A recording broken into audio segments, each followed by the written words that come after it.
Today we are diving into the latest developments from the front lines of the ongoing conflict between Ukraine and Russia.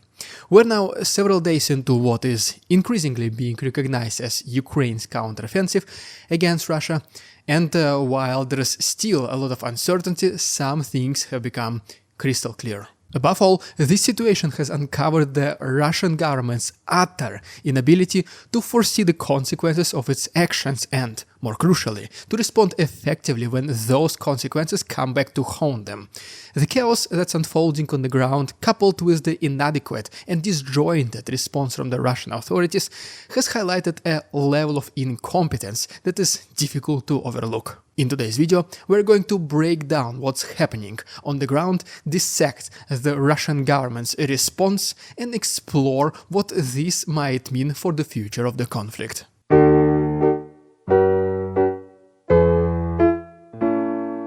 As of now, the situation is already dire for Russia. The country has lost control of approximately 313 square kilometers of its territory, and this might not sound like much at first glance, but in the context of this conflict, it's significant. To put things into perspective, about a dozen villages and a small town have fallen under Ukrainian control, with Ukrainian flags literally flying over those buildings. Among them is the town of Sudzha, a key location due to its major gas hub. For the civilians in these areas, the situation is nothing short of chaotic. Many are evacuating on their own, not because they've been assisted by the Russian military, but because the Russian military is reportedly bombing its own towns in a desperate attempt to push back Ukrainian forces. The idea of a military force attacking its own territory toward an advancing enemy is not only tragic, but also indicative of a larger problem within Russia's military strategy. President Putin's public statements have done little to reassure those affected. He has called the Ukrainian incursion a major provocation, but his actions suggest a disconnection from the severity of the situation on the ground. For instance, one of the measures he approved was a one-time payment of 10,000 rubles, approximately $115, to those residents who have been caught in this conflict. To give you a sense of how inadequate this is, 10,000 rubles would barely cover a modest grocery haul for a family of 4, let alone evacuating the costs of potentially starting a new life in a completely brand new place. This gesture is emblematic of the Russian government's response. Too little, too late, and completely out of touch with the reality facing its citizens. The situation is quickly becoming a humanitarian crisis, and the government response is only exacerbating the problem.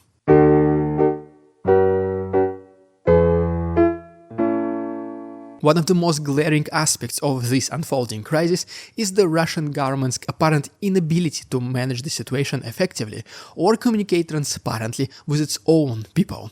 The defense ministry has issued conflicting reports, claiming at one point that they have defeated the enemy multiple times per day. Yet, despite these claims, there has been little to no concrete information provided about what's really happening on the ground. Adding to the confusion, Russian state media continues with its regular programming, almost as if nothing happening. Channel 1, for example, Russia's primary television network, has been airing entertainment shows and quiz programs as if the country isn't facing one of its most significant territorial challenges in recent history. On the rare occasions when the conflict is mentioned, it is quickly overshadowed by other, less relevant stories. For example, a news segment about a nationwide humanitarian fundraiser or a month-long urban festival in Moscow seems completely disconnected from the ongoing crisis. This disconnect between the government's messaging and the reality on the ground is not only stark but also deeply troubling. It suggests a governance system that's in disarray, with the different factions within the government and military pursuing their own agendas, often at the expense of a coordinated and effective response. One of the most striking examples of this is the lack of centralized communication about the crisis. There have been no live TV broadcasts or emergency updates to inform the public about the situation, evacuation routes, or how to contact officials regarding missing people. Instead, the government appears to be relying on its usual propaganda tactics, hoping that by downplaying or even ignoring the crisis, they can maintain a sense of control. But the reality tells a very different story. If one of Ukraine's goals in this offensive was to expose the incompetence of the Russian government and highlight Putin's inability to lead during a crisis, they most certainly succeeded. The Ukrainian military has managed to push deep into Russian territory, and the Russian response has been slow, disorganized, and frankly inadequate. Ukraine's strategy in this conflict has been nothing short of remarkable, especially considering the resources they've been working with. Both the Ukrainian and Russian armies are exhausted with dwindling manpower and equipment. Ukraine, however, has been very careful not to overextend itself. For example, they have avoided drafting younger citizens under the age of 25, likely recognizing the long-term impact such a move could have on their society and economy. In contrast, Russia is reluctant to repeat the highly unpopular mobilization efforts of September 2022. Instead, the Russian government has been trying to bolster its forces through a volunteer effort, presenting this as a lucrative and honorable option for those willing to fight. But there is a significant problem with this approach. The equipment these volunteers are using is outdated and often unreliable. Much of the Russian military's hardware comes from the Soviet era, and it's showing its age. This equipment, while sufficient for the kind of slow, methodical advances that characterize 20th century warfare, is proving inadequate for the rapid mobile warfare that's defining the conflict in Ukraine. The Russian military's reliance on this outdated equipment has been a significant disadvantage, and it's something that Ukraine has been able to exploit. Ukraine, on the other hand, is heavily dependent on Western aid. Ideally, the US and its allies would provide Ukraine with enough equipment to reclaim its 1991 borders. However, the West has been cautious, supplying just enough to prevent either side from gaining a decisive advantage. This approach has kept the conflict at a simmer, preventing it from boiling over into a full-blown international crisis. But it has also meant that Ukraine is fighting with one hand tied behind its back.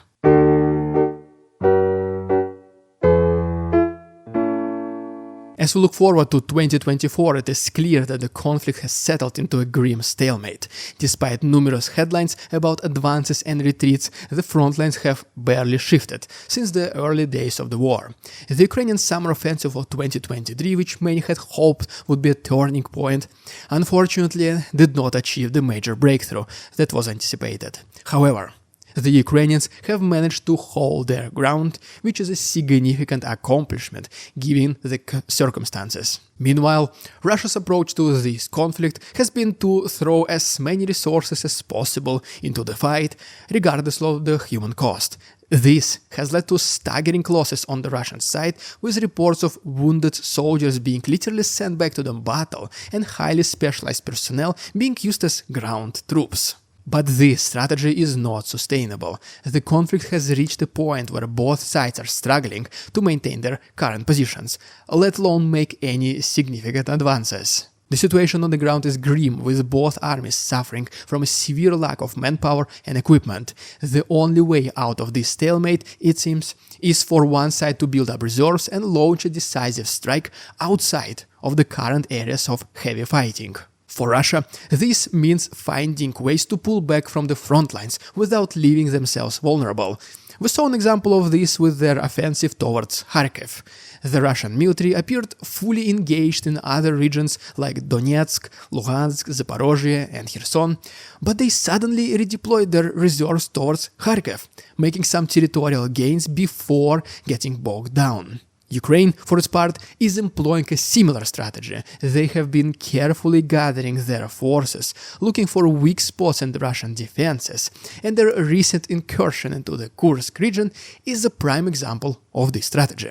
By keeping the Russian military off balance, they are hoping to create openings that can be exploited later.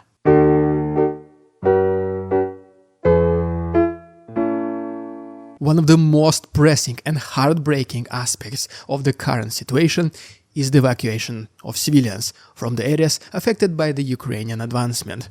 Despite the Russian government's repeated claims that they have halted the Ukrainian offensive, the reality on the ground is that people are fleeing in large numbers.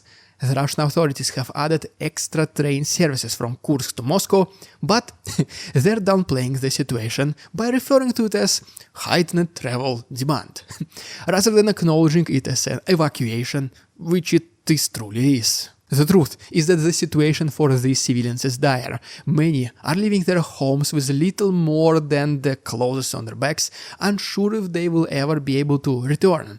The longer the Russian military takes to respond effectively, the more territory they will lose, and the more civilians will be caught in the crossfire.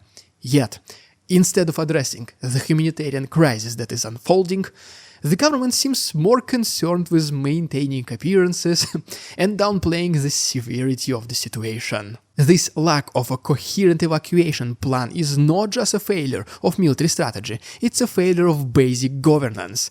The Russian government's inability to protect its own citizens and provide them with clear, accurate information is just another example of the systematic problems of Russia's response to this conflict. The capture of territory in the Kursk region by Ukrainian forces, even if it is just a small part, has a significant and far-reaching implications. While it is unlikely that Ukraine could capture a major city like Kursk itself, the fact that they have taken any part of Russian territory is a game-changer.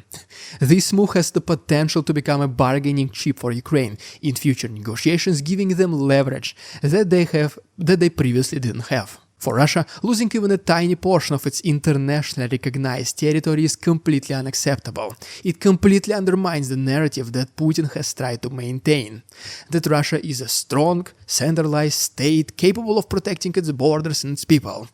The reality, as this situation has shown, is far different.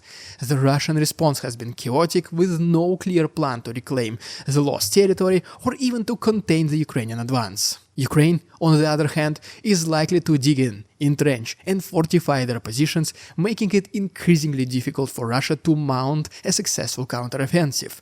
This could lead to a prolonged and bloody struggle for control of the region, with significant implications for both sides. Ultimately, what we are seeing is a systemic failure of the Russian government on a scale that's even hard to fully grasp.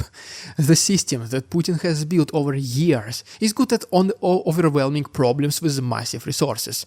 Whether those problems are political dissent or international sanctions, but it is a terrible and responding to real crises that require quick, effective action and coordination across multiple levels of government and society. The Russian government's focus on the control and suppression has left it ill-prepared to deal with a situation like this. There is no clear leadership, no coordinated response, and no ability to adapt to rapidly changing circumstances. Instead, what we see is different factions within the government and military pursuing their own agendas, often at cross purposes with one another. This is just the latest example of how Russia's centralized autocratic system is failing. It is a system that can solve one person's problems, Putin's, but when it comes to protecting the nation and its citizens, it is completely inadequate. As this conflict drags on, the weakness in Russia's system of governance are becoming increasingly apparent. Ukraine's recent successes, though limited, have exposed these flaws for the world to see. The question now is how long Russia can continue to fight this war without addressing the underlying issues that have led to its current situation. Will the Russian government find a way to turn things around, or will these systemic failures lead to even greater losses? One thing is for sure, the situation is far from over, and the stakes are higher than ever. We'll be watching closely as the situation develops. Guys, if you found this video interesting and informative for both, please like this video and subscribe to my channel. All the useful links are down below: PayPal, Instagram, PayPal donations to support the channel. Thank you so much for watching, see you tomorrow. Facade they try to sell, their twisted words and feeble claims on us all they cannot quell. We see through their lies, their feeble attempts to sway. We do not believe